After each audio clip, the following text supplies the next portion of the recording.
Haryana, Punjab, Himachal, UP में नाड़ी रोग विशेषज्ञ के तौर पर जाने जाते हैं। प्राकृतिक चिकित्सा में आपका बहुत बड़ा महारत है, विशेषज्ञ हैं। योग के माध्यम से बीमारियां कैसे ठीक की जाए उसमें इनकी महारत है। और इतना नहीं, इतना काम करते हुए इनका समाज के प्रति भी संकल्प है कि पर्यावरण, जिसको लेकर दुबई में इंटरनेशनल कॉन्फ्रेंस भी चल रही है, पर्यावरण के लिए कुछ किया जाए तो 1 करोड़ वृक्ष लगाने का, पौधारोपण करने का इनका संकल्प है। और उनमें से 3 लाख लगा भी चुके हैं। इतना ही नहीं, राजेश्वरनंद जी स्वामी के आगे लग रहा है, स्वामी इस तरह लगा कि आपने 400 से ऊपर वैदिक कथाएं कर चुके हैं और गौ कथा का संकल्प है 35 कर चुके हैं। 108 गौ कथा का संकल्पों से 35 कर चुके हैं। तो आप कथावाचक भी हैं, आप आयुर्वेद के विशेषज्ञ भी हैं, प्राकृतिक चिकित्सा के भी हैं, पर्यावरण की चिंता भी करते हैं। और इतना ही नहीं, मैं आप सबको बताना चाहूंगा जो इनकी बहुत बड़ी एक क्वालिटी है। क्वालिटी क्या है कि राजेश्वरनंद जी को गीता का जहां ज्ञान है उतना ही परम पूजनीय श्री गुरु ग्रंथ साहब जी का भी ज्ञान है। आप श्री गुरु ग्रंथ साहब जी के अंदर से वाणी को, उसको लोगों के सामने रखते हैं और उस नजरिए को रखते हैं जो नजरिया कभी कभी छुप जाता है।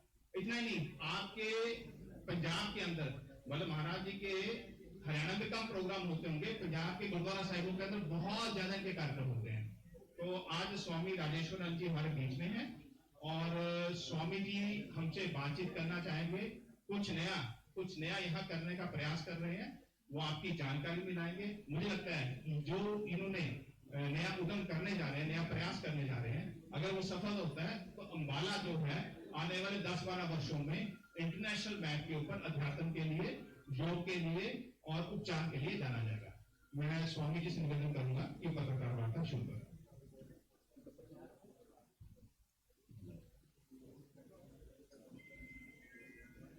सबसे पहले सभी पत्रकार बंधुओं को राम राम, जय श्री कृष्णा, वाहिगुरू जी का खालसा, वाहिगुरू जी की फतेह। अभी हमारे छोटे भाई अनिल जोशी जी ने आपको हमारे जो योग पीठ बनाने का संकल्प हमने लिया, उससे पूर्व हम किस दिशा में बढ़ रहे हैं उससे आपको अवगत करवाया है। आप सभी मेरे परिचित हैं, मेरा आपसे मिलना रहता है, लेकिन आज आप हमारे छोटे से बुलावे पर यहाँ पे सभी एकत्रित हुए हो। सबसे पहले मैं सभी पत्रकार बंधुओं का, हमारी बहनें भी इसमें बढ़ चढ़कर भाग ले रही हैं और कुछ विद्वान जन भी हमारे बीच में, जैसे ढिल्लों साहब आए हैं, महाराज जी हमारे बीच में आए हैं। मैं आप सभी को साधुवाद देता हूं, नमन करता हूं, वह आपकी दीर्घ आयु की और स्वस्थ आयु की कामना करता हूं। जैसा कि सभी जानते हैं कि जो पत्रकार बंधु हैं, इनके बिना किसी भी अच्छे कार्य को पूरे संसार में प्रचारित नहीं किया जा सकता। हमारे श्री गुरु ग्रंथ साहब महाराज या जितने भी वेद शास्त्र, गीता, पवित्र गीता है, इनके उपदेश को प्रैक्टिकल रूप देने का आज तक किसी भी संस्था ने, मैं दावे से कह सकता हूं, मैंने पूरे संसार में भ्रमण किया है, पूरे देश में भ्रमण किया है। हमारे सभी महान जन जो गीता और श्री गुरु ग्रंथ साहब महाराज को प्रसारित करते हैं, पर जो असल उद्यम है, जिसका अगर हम अपने जीवन में पालन करें तो निश्चित तौर पे हमारा जीवन पूरी तरह से बदल सकता है। पर मैं एक भावनात्मक अपील आपके सामने करना चाहूंगा कि मेरी बात को केवल और केवल आप ये न लेना कि मैं किसी कारणवश आप सबको बुला के यहां पे कोई मेरा निजी स्वार्थ है। मैं पूरे दिल से, हृदय से आपको ये कह सकता हूं कि अगर आपने इस महान उपदेश को, संतों के उपदेश को जीवन में लागू किया, तो आप अपने साथ साथ पूरे समाज का, पूरे देश का, पूरे संसार का जो भविष्य है वो बदल सकते हो। उसी के कारण उसी को मध्य रखते हुए, उसी पर्पज को लेकर, मकसद को लेकर, उद्देश्य को लेकर ये जो आयोजन आज आप सभी पत्रकार बंधु आए हो आपके बीच में करने जा रहा हूं। वो क्या है कि सबसे पहले हमें ये जानकारी होनी चाहिए कि हमारा जीवन क्या है, किसे कहते हैं आयुर्वेद। हमारे वेदों शास्त्रों ने कहा है, क्षितिजल पावक गगन समीरा, पंच तत्व ये रथ शरीरा। श्री गुरु ग्रंथ साहब महाराज ने भी कहा है, 5 तत्व को तन रचियो, जानो चतुर सुजान। अब ये पांचों तत्व जो हैं एक दूसरे के दुश्मन हैं, एक दूसरे से मिलकर नहीं रहते। ये कैसे मिलते हैं? अध्यात्म कहता है इन्हें शब्द मिलाता है, नाम मिलाता है, भगवान की आवाज मिलाती है। इसीलिए वाणी में कहा गया है, शब्द है धरती, शब्द है आकाश, शब्द है शब्द पया प्रकाश, सगल सृष्टि शब्द के पाछे, नानक शब्द घटे घटाची। जब ये पांचों तत्व मिलते हैं तो हमारे शरीर में 3 प्रकार की ऊर्जाएं पैदा होती हैं, और यह संसार भी उन तीनों ऊर्जाओं के कारण ही चलता है। तो कौन कौन सी ऊर्जाएं हैं? पहली ऊर्जा को कहते हैं वात, दूसरी को कहते हैं पित्त, और तीसरी ऊर्जा होती है कफ। अध्यात्म में इन्हें कहा गया है, रजगुण तमगुण सतगुण कही है, ये सब तेरी माया। ये रजोगुण तमोगुण सतोगुण कह के इसको बखान किया गया। भगवान श्री कृष्ण ने गीता में उपदेश किया कि पूरा संसार इन 3 गुणों के कारण चलता है। क्या कहते हैं भगवान श्री कृष्ण? रज तम सत इति गुणा प्रकृति संभवा। ये प्रकृति, ये संसार 3 गुणों के कारण ही चलता है। और भगवान इन तीनों गुणों की जानकारी को विश्व की, संसार की, इस ब्रह्मांड की सबसे बड़ी जानकारी बताते हैं। क्या कहते हैं भगवान श्री कृष्ण? परम भूवे प्रवक्ष्यामि ज्ञानानाम ज्ञानम उत्तमम, यत यात्वा मुन्य सर्वे परम सिद्धम इतो गता। कि जिस भी ऋषि मुनि ने, जिस भी महान आत्मा ने यह ज्ञान लिया, उसे परम सिद्धि प्राप्त हुई, दुखों से छुटकारा हो गया। यही बात गुरु ग्रंथ साहब महाराज कहता है, तीने ताप निवारण हारा, दुख हंता सुख रास, ताको बिगन न को लागे, जाकी प्रभ आगे अरदास। अब इस शब्द को अगर हम पूर्ण रूप में पढ़ें, समझें, तो गुरु साहब कहते हैं, काढ़ कुठार पित्त वात हंता। कहते वात पित्त कफ को बराबर करो।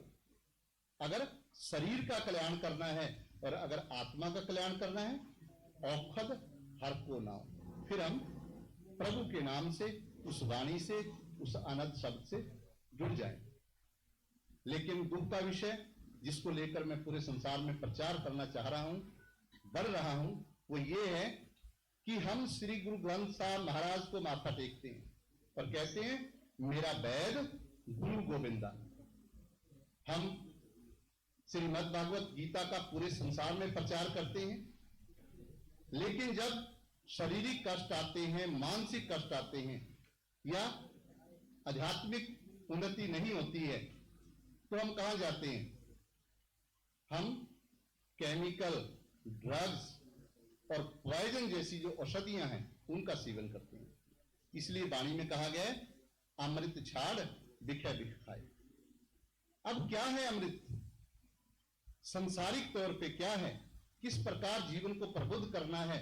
कौन सा ज्ञान लेना है कि हम इन व्याधियों से ऊपर उठ जाएं? इसके लिए भगवान श्री कृष्ण कहते हैं, इदम तूते घृतमम प्रवक्ष्यामि अनसूयवे, ज्ञानम विज्ञान सहितम यत यात्वा मोक्ष से असुभात। कहते हैं अर्जुन, दुनिया का परम ज्ञान, सबसे बड़ा ज्ञान, सबसे गहरा ज्ञान, मोस्ट सीक्रेट ये है कि अपने आप को जान लो कि आप किस प्रकृति में, किस गुण में हो। यही बात श्री गुरु नानक देव जी कहते हैं, सो जन निर्मल जिन आप पछाता, आप पे आए मिले सुखदाता। फिर आप क्या कहते हैं, आप न चीले बाजी हारी, अपने आप को पहचानते नहीं है और बाजी हार जाते हैं। अब यही बात हमारे आयुर्वेद ने कही है कि आप अपनी प्रकृति जान लो। क्या प्रकृति, कि आप रजगुण में हैं, तम गुण में हैं, सतगुण में। जब आप जान लोगे तो आप इस संसार की प्रकृति को जानो, पेड़ पौधों को जानो, जड़ी बूटियों को जानो कि ये भी 3 गुणों में है, राजसी, तामसी, सात्विक। अगर आप रजोगुण में हो और राजसी भोजन खाते हो तो आप कभी भी स्वस्थ नहीं रह सकोगे। गुरु नानक देव जी कहते हैं, बाबा और खाना खुशी खुआर, जित खादे तन पीड़िए, मन में चले विकार। तो हम क्या खाएं क्या ना खाएं, क्या इतना ज्ञान नहीं हम ले सकते? अगर हम ये ज्ञान ले लें तो 90% बीमारियों की रोकथाम उसी वक्त हो सकती है। लेकिन ना हम ये ज्ञान लेना चाहते हैं और ना ही हम ये ज्ञान देना चाहते हैं। भगवान कृष्ण कहते हैं, जो राजसी भोजन खाएगा, कटु अमल लवण तीक्ष्ण रुक्ष विदाहीन, जो रुक्ष भोजन खाएगा, ज्यादा पका के भोजन खाएगा, उसको ड्राई करके खाएगा, सूखी सब्जी इसको कह सकते हैं। आहारा राज्य श्रेष्ठा, ये आहार कैसा है? राजसी लोगों का। इससे क्या मिलेगा आपको? दुख शोक काम्य प्रदा, इससे आपको दुख आएंगे और शोक आएंगे और आप चिंता में चले जाओगे।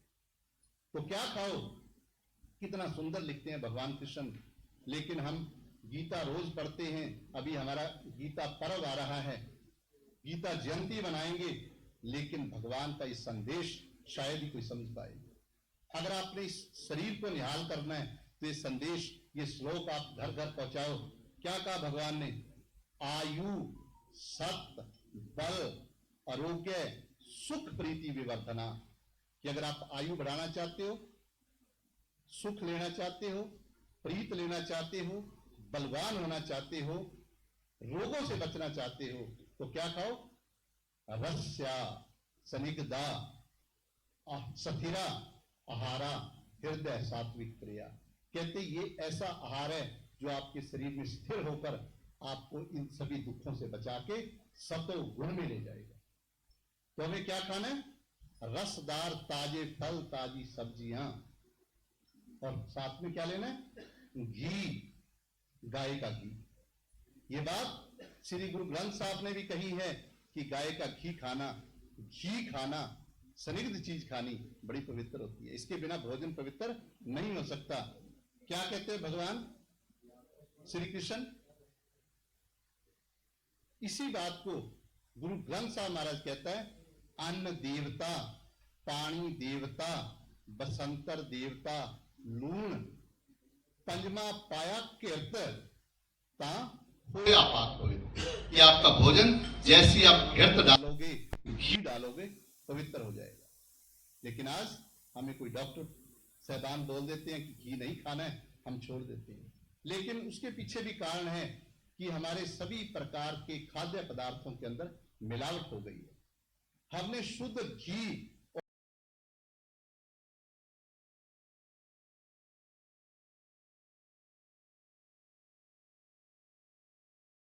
का इस्तेमाल नहीं करेंगे तो हम कभी भी अपने जीवन, जो शारीरिक जीवन है, इसको फलन नहीं कर पाएंगे। मैं इस बात को, अंतिम बात आपको कहते हुए फिर अगला जो हमारा योग पीठ का प्रारंभ करने जा रहे हैं उस पर हम आएंगे। गुरु नानक देव महाराज जी ने आरती लिखी, उसकी सिर्फ 2 तुक हमारे जीवन को बदल सकती है। पहली कौन सी? कैसी आरती होवे भवखंडना तेरी आरती, अनहत्ता शब्द वजंत तेरी। अगर आत्मा का कल्याण करना है तो शब्द से जुड़ो, नाम से जुड़ो, अनहद वाणी से जुड़ो। और अगर शरीर का कल्याण करना है, क्या कहते हैं? धूप मल्यान लो पवन चगरो करे, सगल बनराए फलंत ज्योति। कि आपकी जो ज्योत है शारीरिक तौर की, इसको अगर फलंत करना है तो कौन करेगा? वनस्पति, जड़ी बूटियां, पेड़ पौधे जिनसे हम दूर होते जा रहे हैं। हम पता नहीं किस दौड़ में लग गए हैं कि अपने आप को भूल चुके हैं, उस प्रभु से भी और वनस्पति से भी और अपने आप से भी दूर हो चुके हैं। आओ उन सभी चीजों को किस प्रकार हम संसार में प्रचारित कर पाए, किस प्रकार हम अपने जीवन में लागू कर पाए, उसके लिए आपके अंबाला शहर में योग पीठ का एक स्थापना की जा रही है, जिसके पूजन पर, भूमि पूजन पर, जिसको हम अगर नींव पत्थर भी कहें, पर मेरा एक भाव था कि यहां पर सभी संत जनों के चरण पड़ने चाहिए। तो उसमें बहुत सारे महापुरुषों ने मेरा सहयोग किया। महाराज जी मेरे पास बैठे हैं, आपने सहयोग किया, और मेरा सभी संतों से इतना प्यार है, इतना प्रेम है कि संतों ने मुझे आशीर्वाद दिया। इस भूमि पूजन के अवसर पर हमारे परम श्रद्धेय ज्ञान देव जी महाराज, जो निर्मला अखाड़ा के परम पूज्य पीठेश्वर हैं, वो पधार रहे हैं। हमारे अंबाला से हमारे परम पूज्य महाराज ज्ञानानंद जी महाराज भी पधार रहे हैं। हमारे जूना अखाड़ा के जो प्रवक्ता भी हैं, सेक्रेटरी हैं, पूरे विश्व में जो भारतीय सनातन संस्कृति को बचाने का काम करते हैं, आप भी पधार रहे हैं। यहाँ पर हमारे बहुत ही प्यार वाले, प्रेम वाले संत, जिनको मिलने से हृदय गदगद हो जाता है, अभी उन्होंने 700 बेड का हॉस्पिटल सांपला में बना रहे हैं। महाराज जी का महाराज कालीदास जी महाराज, वो भी यहाँ पे अपने चरण कमल रखने जा रहे हैं। बहुत संख्या में, बड़ी संख्या में संतों का आगमन रहेगा अंबाला की धरती पर। इसके साथ साथ सचखंड श्री हरमंदिर साहब से, हमारे केसगढ़ साहब से, अनंतपुर साहब से, जितने भी गुरु घर हैं, सबसे, कहीं से हेड ग्रंथी, तो कहीं से जत्थेदार, तो कहीं से हर प्रतिनिधि वहां से बटाला से हमारे नेम सिंह, जो हमारे एक मिशन है, उस जत्थेबंदी के हेड भी आ रहे हैं। तो कुल मिलाकर अगर हम कहें तो लगभग 150 के करीब हमारे जो सिख महापुरुष है, जो पूरी दुनिया में गुरमत का, गुरु नानक देव महाराज के उपदेश का प्रचार करते हैं और सनातन का प्रचार करने वाले दोनों हमारे जो महापुरुष हैं, लगभग 300 के करीब महापुरुषों का यहाँ पे आना रहेगा। मैं इसको कहूंगा, मेरा ये मानना है कि ये बहुत बड़ी कृपा है अंबाला वासियों पे, और भगवान ने उसका माध्यम हमें बनाया, तो मैं इसके लिए कृतज्ञता का मैं जाहिर करूंगा, और ये कहूंगा कि ये तभी संभव होगा, इतना बड़ा मनोरथ जो है, अगर आप सबका सहयोग रहने वाला है। और एक बात पत्रकार बंधुओं के लिए मैं कहना चाहूंगा, आप वैसे तो सारे मेरे पास आते हैं, सबको मैं जानता ही हूँ, जो नहीं भी आते हैं, आप सबके लिए इस योग पीठ में एक आपको हम पत्र बना के देंगे, सभी परिवारों का हम फ्री इलाज करेंगे। पहले भी मेरे पास आते हैं, लेकिन अब कोई भी किसी भी किस्म का इलाज होगा। आपकी जानकारी के लिए बता दूं मैं, क्योंकि मैं प्रेस कॉन्फ्रेंस में बोल रहा हूं, प्रकृति के पास इतनी ताकत है, आज अंबाला में नहीं पूरे विश्व में मेरा नाम उस भगवान ने फैलाया है। तो उसके पीछे कारण ये है कि मैं कैंसर, लीवर, किडनी, जिनको सब जगह से दवा मिल जाता है, वो लोग यहाँ से प्रकृति से जुड़कर ठीक हो रहे हैं। और उसका कारण केवल और केवल प्रकृति का, गुरु साहबान का और हमारे ऋषियों मुनियों का, गीता, भगवत गीता का वो ताकत है जो लोगों को ठीक कर रही है। और मैं चाहता हूं कि जैसे जैसे हम अपने असल की ओर वापस जाएंगे, हम 100-200 साल से अपने असल को छोड़ के, प्रकृति को छोड़ के केमिकल की ओर बढ़ रहे हैं। मैं किसी का विरोधी बिल्कुल भी नहीं हूं, हर चीज अपनी जगह सही है, भगवान ने जो बनाई है, लेकिन सच और जो उसके रूप होते हैं झूठे, उनमें बहुत बड़ा अंतर होता है। उसको पहचाने, अपने जीवन को सफल करें। वह अभी मैं आपसे एक वो लेना चाहूंगा, आप सबसे एक जानकारी कि आप सब ये बताएं कि क्या ये जो प्रारूप हम अंबाला में लेके आना चाह रहे हैं, कुदरत का गुरु साहिबान के उपदेश का, ऋषि मुनियों के उपदेश का, सच्चे उपदेश का, निस्वार्थ। तो आप सभी इसमें सहयोगी हैं। आप भी पारिवारिक तौर पे, पर्सनल तौर पे जहां जहां पत्रकार के रूप में काम कर रहे हैं, वो तो मेरा बहुत सहयोग दिया है। क्यों मैं आपसे खुश हूं? क्योंकि जब मैंने पेड़ पौधे लगाने शुरू किए, 3 लाख पेड़ जब मैंने लगाए अंबाला में, तो शायद ही कोई न्यूज़पेपर हो जिसने मेरी इसकी जो आपके अखबार में ना छपा हो। तो इसके लिए मैं आप सबको फिर से धन्यवाद भी करता हूं और साधुवाद भी देता हूं कि भगवान जैसे पेड़ पौधे और अंबाला हरा भरा होगा, आपका भी जीवन हरा भरा हो जाएगा। आप सभी, क्योंकि मैंने आगे मेरा एक प्रोग्राम है, मैंने उसमें शिरकत करनी है, मजबूरी है मेरी, जाना है, तो 10 से 20 मिनट मैं यहाँ हूँ। कोई भी किसी भी प्रकार का प्रश्न आप करना चाहो कि हम इस योग पीठ में क्या होगा, क्यों बनाने जा रहे हैं, किसी भी प्रकार का शरीर से जुड़ा, या आपके मन में कोई शंका हो, आप उनसे सवाल कर सकते हैं। आप सभी का यहाँ पे आने के लिए बहुत बहुत धन्यवाद, और भगवान आपके जीवन को मंगलमय करे, आप स्वस्थ रहें, खुश रहें। जैसा कि वाणी में लिखा गया है, नानक नाम गुरु साहब का चढ़दी कला तेरे पाने सरबत का भला। और वही ऋषि मुनियों ने ये कामना की है, सर्वे भवन्तु सुखिनः सर्वे सन्तु निरामयाः। तो आप सभी सुखी रहें, सभी निरोगी रहें, इसी मंगल कामना के साथ जय श्री राम, जय श्री कृष्ण। वाहिगुरु जी का खालसा, वाहिगुरु जी